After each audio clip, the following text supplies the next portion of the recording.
నారాయణ, శ్రీ చైతన్య అనే విద్యా సంస్థలు నడిపేటోళ్ళు మంచోళ్ళు కాదట. వాళ్ళు చెప్పే చదువులకు అయ్యే ఖర్చు ఒకటైతే, వసూలు చేసే ఫీజు ఇంకోటట. మోసాలు చేసే పెద్ద దొంగలట ఆళ్ళంతా. ఓహ్! ఓహ్!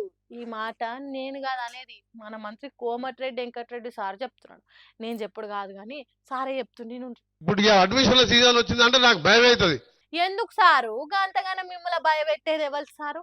అసలే మీరు రాష్ట్రానికి మంత్రి. మిమ్మల్ని భయపెట్టేద్దామా ఓలుకుంటా సారు?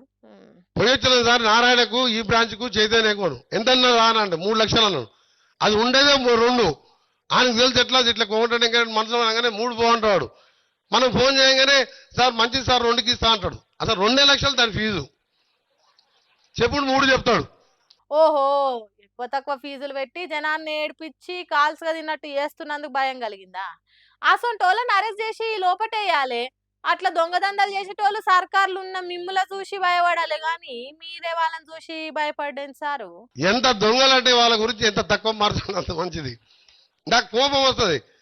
విద్యను అమ్ముకోండి, విద్య వ్యాపారం కాదు. విద్య అనేది నాన్ ప్రాఫిటబుల్. అది యాక్ట్ చట్టం ఉన్నది 25% పేదోళ్ళకి సీట్లు ఇవ్వాలని. ఆ చట్టాలకు తూట్లు పడిచి ఈ దొంగలు ఇవాళ కార్పొరేట్ పేదవాళ్ళని దోసుకుంటూ. మీకు కోపం వస్తే సరిపోతదా సారు? అన్యాయం చేసేటోళ్ళ మీద చర్యలు తీసుకోవాలి గాని. పేదోళ్ళకి 25% పుఖ్యానికే చదువు చెప్పాలని చట్టం ఉన్నదని అంటుర్రు. ఆ చట్టాలకు తూట్ల పొడిచిండ్రని చెప్తున్నారు. వాళ్ళని దొంగలని అంటుర్రు. అట్లా అంటే సరిపోతదా సారు? ఆ చట్టాలను సక్రమంగా అమలు చేసేది ఎవరు సారు? మీరు కాదా? తూట్లు పొడిస్తే తాట తీసి దండెం మీద ఆరేయాలి. అది చేయాల్సింది మీరే కదా సారు. అంటే మీ సర్కారే కదా. విద్యాశాఖ మంత్రిగా సీఎం రేవంత్ రెడ్డే ఉన్నాడు. అంటే ఆ శాఖ మంత్రికి విద్యా సంస్థల అవినీతిల భాగం ఉన్నదని అంటున్నారా?